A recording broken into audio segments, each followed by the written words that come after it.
But yeah, I hope you're having a fantastic new year today.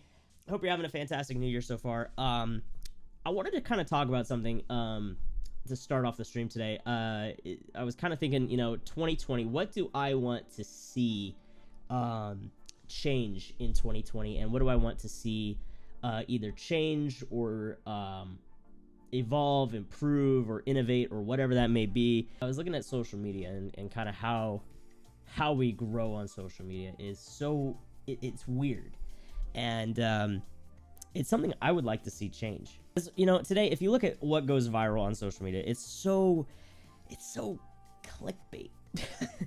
It's clickbaity. It's cringy. Let's be honest. A lot of stuff that goes viral is cringy, and there's a lot of content I think that's really, really fantastic that kind of goes under the radar because it's not views. And if you look at social media over the past decade, we've had social media, 2011 was the kind of Facebook blow up, and then social media just kind of took off from there. So we've had social media around for the better part of a decade. Think about it this way. When you look at a content creator, let's say that was just making videos in like 2012, right, making YouTube content, they grew in such a different way than you grow on YouTube now. I look at a guy like, or a YouTuber like CNanners, for example. He is the first YouTuber I ever consistently started watching, and he did Call of Duty commentaries. Talked about life while playing Call of Duty, and it was amazing, and it was great. I loved it. I don't know, CNanners really did something that nobody else was doing. It was like Call of Duty commentaries. You're like, whoa, this is really cool. Him and I think White Boy 7th Street were doing some really fun stuff with Call of Duty and gaming that really put gaming on YouTube.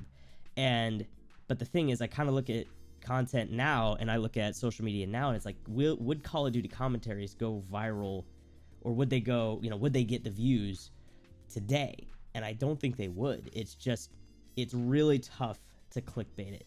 It's unfortunate that wouldn't happen, because that was great content. I enjoyed that a ton. I would stay up all night watching those Call of Duty commentaries, just him talking about life wrecking people in Black Ops 2, I think it was. It was awesome.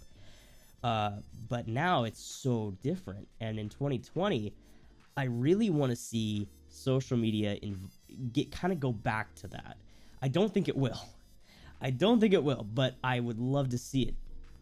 Perhaps not with COD, but still works with Minecraft. Oh yeah, Minecraft is kind of I'd say Minecraft is the exception to the rule. I think Minecraft it's timeless, really.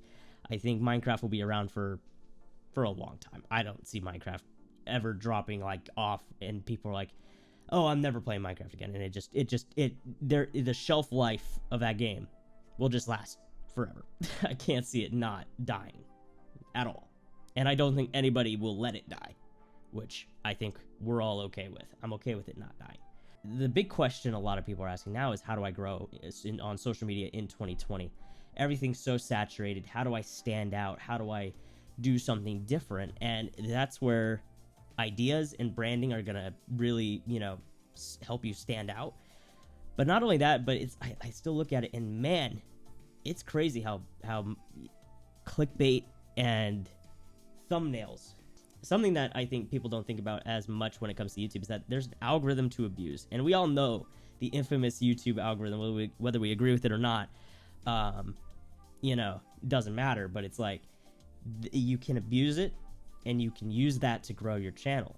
And so, for example, the YouTube trending page is a great example here. Let's go check out the YouTube trending page right now. So if we were to go to the trending page on YouTube, right? If we were to go here and check this out. Okay, we got some movie trailers, we got New Year's, we got, woodworking.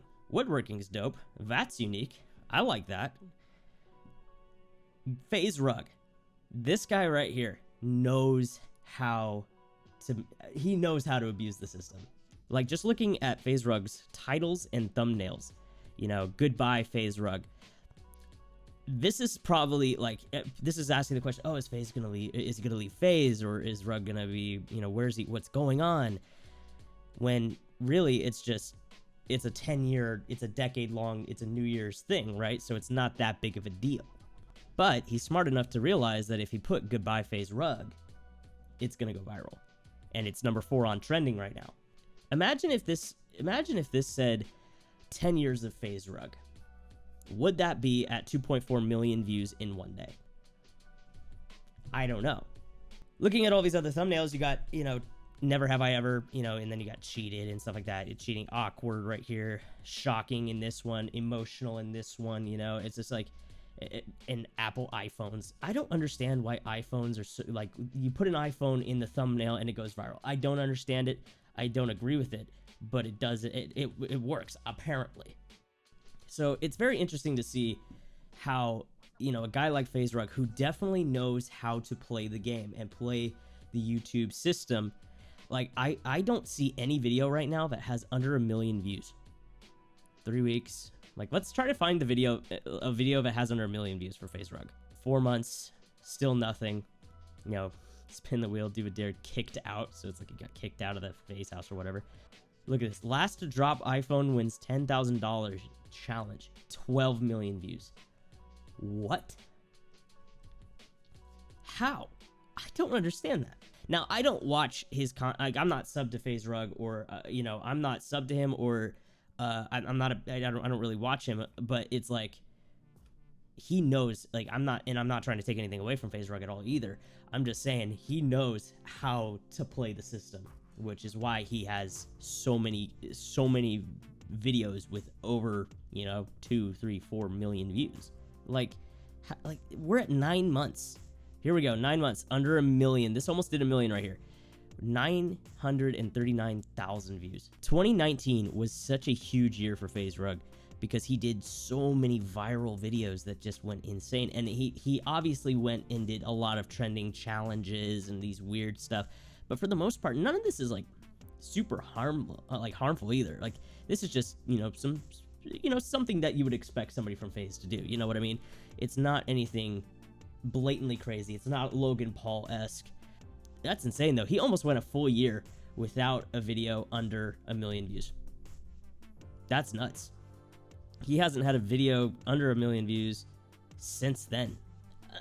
Like, just something also that bothers me about social media is we like to put things on a pedestal that shouldn't be on a pedestal. And that's kind of where Logan Paul comes in.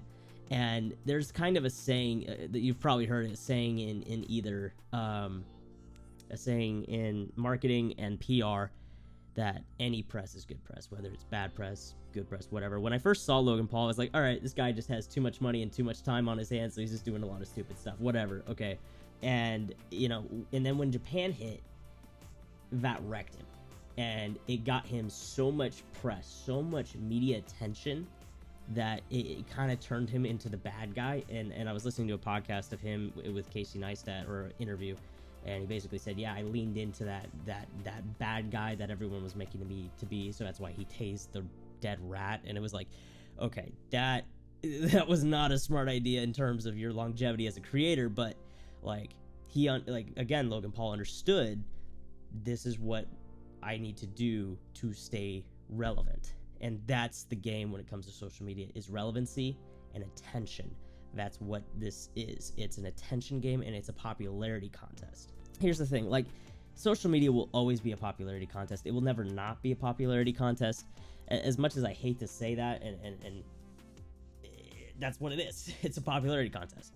But what I would like to see, if we can change anything about social media in 2020, is I would like to see us kind of look at, who's putting out some valuable content, whether it be entertainment, information, whatever that may be, and really, providing a lot of value to people who are trying to really develop communities. That's what I would really love to see in 2020, is us being able to promote, like, people like Mr. Beast, who do so much amazing things. Like Mr. Beast doing stuff for Team Trees. Like, that's incredible. Like, I love stuff like that, and I would love to see more of that kind of stuff in 2020. It's a shame that Mr. Beast didn't win Content Creator of the Year. That's a damn shame. It really is. When it comes to social media and growing on social media in 2020, you gotta find a way to separate yourself from the sheep herd. Something I always like talking about is this kind of stuff. If you're familiar with this or you've watched the streams, you understand I do enjoy kind of looking and seeing, why do things go viral? Why do things try and get big? You know what I mean? 2020 is going to be a very interesting year for social media because, one, social media is kind of taking a little bit of a dive in terms of, like, popularity of how fun it is. Kind of like when email came out, everyone's like, yes, email, like email's super awesome. Like they were like, this is sweet. And we're like that with social media. We've been like that with social media now for the past 10 years. And we're like, okay, I think we now know what it is. And I think it's now, social media will now be a tool. And I think YouTube's going to go back to being, you know, a lot of people watch YouTube for tutorials early on. And I think that's what it's going to go back to, is more, how can I learn something from YouTube? You know, entertainment and vlogs and all that fun stuff, challenges, all that stuff will always still be on YouTube. But I think doing, you know, using it as a resource and using it as a tool is what is really going to, those are the channels I think that are really going to grow in 2020. It's just because I think we now know what social media is. It's like, okay, cool, it is what it is. The hype is dying down a little bit, and so it's like, all right, how can we use this now to build brand, build an audience, and develop community? You know, I think that's what social media is going to be turning into here in the next year, and live streaming is going to be a part of that. Twitch has a really high engagement rate with their audience. Like, Twitch's engagement is really high, but their discoverability is super low. There's no algorithm to beat on Twitch, so you have to find another way to beat the system, and you have to do that by developing a community elsewhere, on YouTube, TikTok, Instagram, wherever, you know. And so I think clickbait culture is still going to be a thing. But yeah, I think things are going to be new in 2020. I think we're going to start seeing some I hope to see some new creators, and but also like guys like Mr. Beast doing some amazing things, giving back to communities. I really love seeing that. And I don't know, I think it's going to be interesting, and I think social media is going to grow, and content is going to evolve. And I think, you know, this whole idea of being a content creator, a lot of people want to be content creators. A lot of kids now are growing up wanting to be a lot of kids are going to want to be YouTubers. They're growing up, they're saying, oh, I want to be a YouTuber. And it's like, you know, if everyone's a YouTuber or everyone's a streamer, then who's going to watch? I was looking at a video by Devin Nash. He showed that on Twitch, the viewers have cut in half over the past, I think, like 5 years.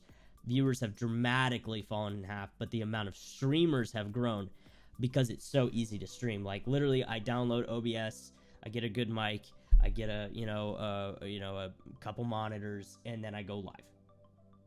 That's literally it. It's not that hard. I want to see them really, really focus on discoverability. I want to see Twitch grow in terms of being able to find new streamers. And you know, us as content creators, we gotta be creative and try to find our own way to grow on Twitch, and that's fine. But I think we really need to look at and see, like, okay, how can we really find the diamonds in the rough on Twitch? Because it's really tough to do that right now when you're just gotta browse through, you know, dozens, if not hundreds of other streamers. 2020, social media, it's gonna be interesting. And you know, there's a lot that I would like to see grow. I think less people being, you know, less Kardashian type hype and more value-based content. And what I mean by that is more content that's really going to give value to people. Yeah, more entertainment, more information, less Kardashian fame, because we already have too many of those people. There's so many people that are famous that shouldn't be. It's ridiculous, but it is what it is. That's how the culture is.